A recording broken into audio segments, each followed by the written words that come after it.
तर आपल्या कराड तालुक्यामध्ये सातारा जिल्ह्यामध्ये वाघाव नावाचं एक गाव आहे आणि त्या ठिकाणी गेल्या 50 वर्षापासून अत्यंत गरीब असणारी कुटुंब त्या ठिकाणी राहतात.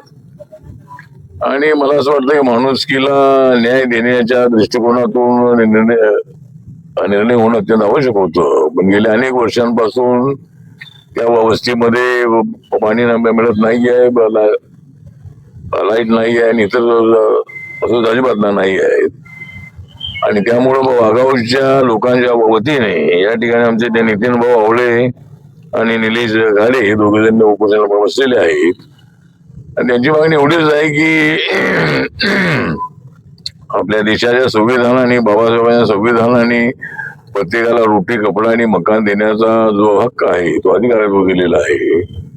आणि गोरगरीब लोक असतात त्यांना जर सरकारने जागा दिली नाही तर मोकळ्या जागेवर झोपड्या करून ते लोक त्या ठिकाणी राहत असतात.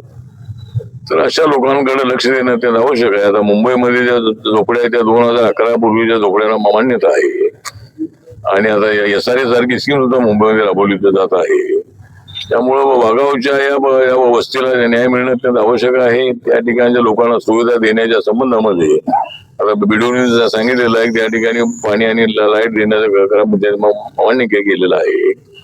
पण नोंदी देण्यासाठी ते तयार नाहीत असं काही त्यांचं म्हणणं आहे. तर आता ग्रामपंचायतीने नोंदी देणं अत्यंत आवश्यक आहे. म्हणजे एवढ्या वर्षापासून ते लोक त्या ठिकाणी राहत आहेत त्यांच्याकडे पुरावे आहेत.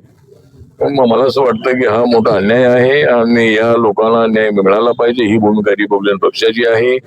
रिपब्लिकन पक्षाच्या पर्यावरण आणि प्रदूषण विभागाच्या वतीने हे उपोषण या ठिकाणी सुरू आहे आणि त्या ठिकाणी राहणाऱ्या लोकांना न्याय मिळेल अशी आपल्याला अपेक्षा आहे.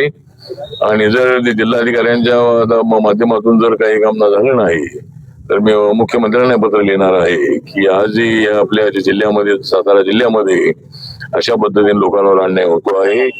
त्यामुळं वाघावच्या लोकांना न्याय मिळाला पाहिजे अशी आपली भूमिका.